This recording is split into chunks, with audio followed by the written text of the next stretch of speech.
Good day, everyone. We are coming on the air now with breaking news in New York, where a jury has just found New Jersey Democratic Senator Bob Menendez guilty on all counts in his federal criminal trial. The verdict just coming in just minutes ago. It comes, of course, after he stood trial for several weeks here on corruption charges, including bribery, acting as a foreign agent for Egypt, and obstruction of justice. It also comes after prosecutors say they uncovered bribes in the form of gold bars and hundreds of thousands of dollars in cash stuffed in pockets, stuffed in his various locations in his home. Since he was charged, Menendez stepped down as the chair of the Senate Foreign Relations Committee, but he has resisted calls thus far to resign from the Senate itself. The jury deliberated for more than 12 hours over the course of 3 days here in Manhattan. I want to go straight to our justice and intelligence correspondent, Ken Delaney. Ken, Senator Menendez had fought these charges from the very beginning. He managed to escape conviction the last time that he was charged, and a jury ended in a mistrial, this one ending quite different. That's right, Laura. This is a total victory for the prosecution and the Justice Department. Senator Menendez convicted on all 18 counts against him, and he was charged in a complex bribery conspiracy. And remember, the FBI found gold bars and $480,000 in cash in his house. And what his defense consisted of essentially was this wasn't bribery. This was gifts from friends cultivating a relationship. And his lawyers made that case passionately to the jury, but it just didn't fly this time. Coincidentally, that was his defense in the last case that you mentioned that ended in a hung jury. He was accused of bribery in that case. A friend of his, an eye doctor, had provided him gifts and cash. In that case, the prosecution didn't make their case. And the Supreme Court has made it much harder, as you know, Laura, to win these bribery convictions. The prosecution had to show here that there was a quid pro quo, that it wasn't just that the senator was receiving these illicit gifts that, by the way, he didn't declare on his financial disclosure form, but that he actually took official action in exchange for the gifts. That's the case prosecutors made, and the jury appears to have accepted it in total. Again, convicted on all 18 counts. Senator Menendez was charged alongside his wife, Nadine Menendez, who did not stand trial. She is ill with breast cancer, and we learned today that her trial has been indefinitely postponed. His two co-defendants, two New Jersey businessmen accused of paying him bribes, also convicted. A third businessman had been charged in the case, turned state's evidence, essentially testified against Senator Menendez. And that was crucial testimony in this case because along with the cash and the gold bars and the Mercedes convertible, the prosecutors had a witness who went into court and said, I paid the senator a bribe, and this is what he did for me. And this case had an added dimension of seriousness, Laura, because the senator was the powerful chairman of the Foreign Relations Committee, and the accusations here were not only that he did favors for these New Jersey businessmen, but that he took action on behalf of the government of Egypt. Essentially, he sold his office to a foreign power and was acting as an unregistered agent for the government of Egypt. That is an unprecedented charge to be leveled at a senator, and he has now been found guilty on all counts. And it was certainly what made this case so different from the one in the past, where he was also accused of corruption in a scheme allegedly with his friend. But in that case, the jury didn't buy it. And as you mentioned, Ken, the idea of steering aid and weapons to Egypt, propping up a lucrative monopoly deal, disrupting criminal investigations in New Jersey, part of the story for why this case actually ended up being in New York instead of New Jersey this time around, right?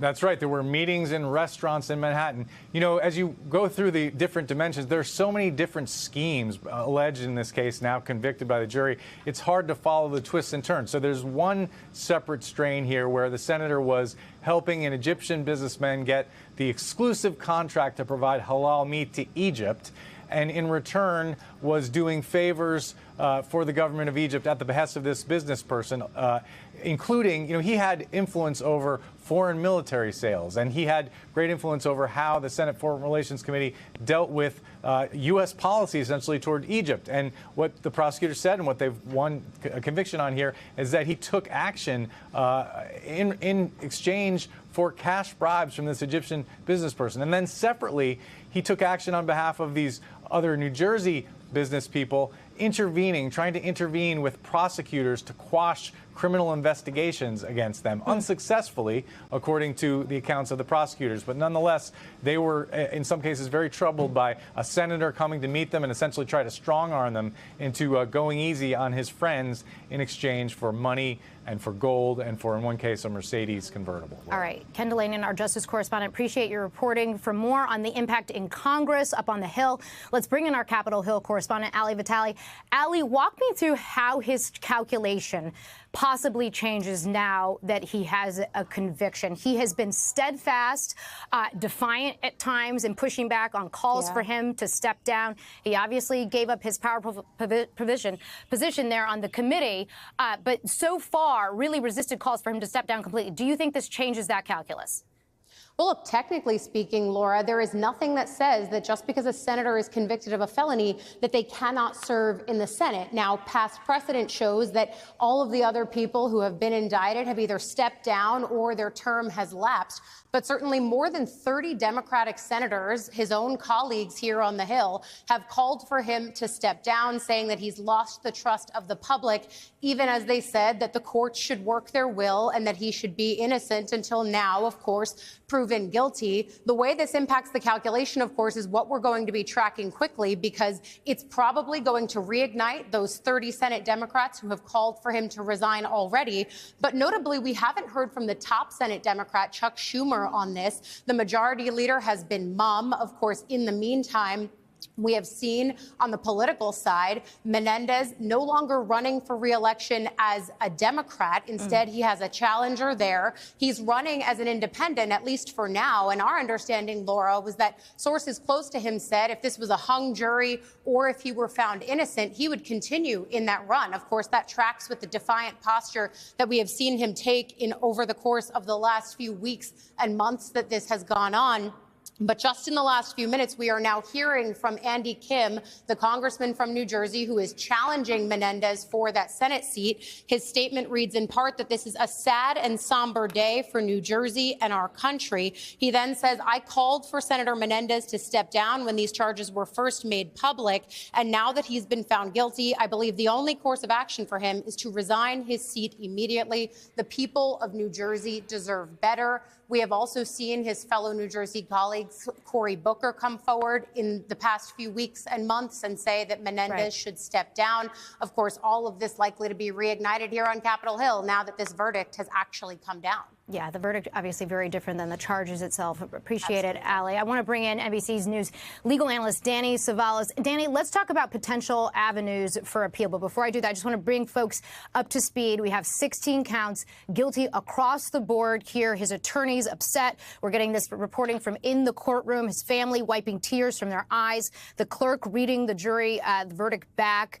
The judge telling them essentially their job is now done and thanking them for their service. What potential avenues, Danny, does he have for an appeal? It would obviously be an uphill battle, and he is facing serious prison time here if it doesn't work. Yeah, there's been a lot of talk about how the Supreme Court, in a case not too long ago, made it harder for federal prosecutors to prove corruption cases. But at the same time, in 2023 alone, the Department of Justice reported some over 300 new bribery and corruption convictions. So DOJ is still prosecuting these cases, and DOJ is still having a lot of success here.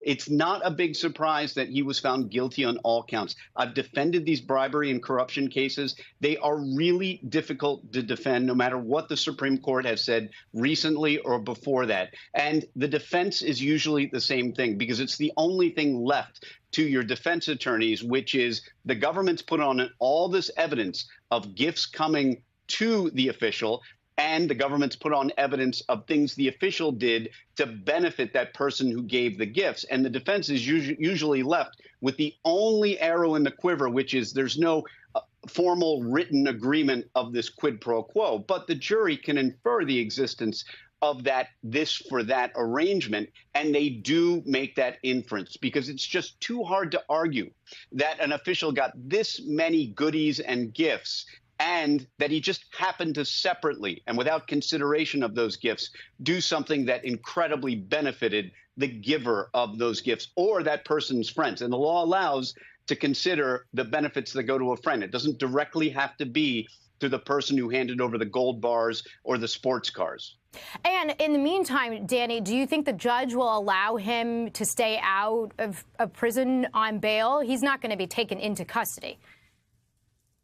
Right. So at this point, after conviction, the judge sets a sentencing date, and usually they continue the terms of pretrial release. So I would expect that because Menendez was out, he didn't have any problems prior to trial while he was out that I'm aware of, that he would be allowed to continue that. And then even at sentencing, once the sentence is imposed in federal court, they often get a turn-in date, which might be several weeks out from the actual sentencing. They may not take him into the side door and start his sentence immediately, although it happens. In all likelihood, he'll get a turn-in date. And then from there, his attorneys may argue or ask for a stay of his sentence pending appeal. But the challenge there is that those usually involve two factors. Number one, there has to be an issue for appeal that's interesting or likely to result in an overturning of the conviction.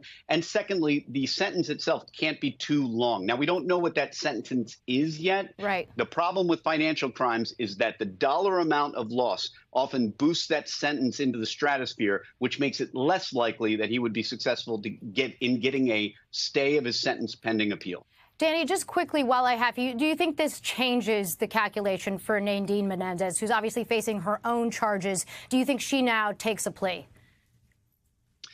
Most statistically, I would just be going with the numbers in saying that most federal criminal defendants take guilty pleas. And by most, I mean over 90%. And those that choose to go to trial, over 90% are convicted. So I would expect that Nadine's attorneys are probably having a facts of life discussion with her about the landscape now. And by the way, one of the other things that could happen theoretically is some of these defendants could decide to cooperate after the verdict to try and help their sentence, which makes life even worse for Nadine.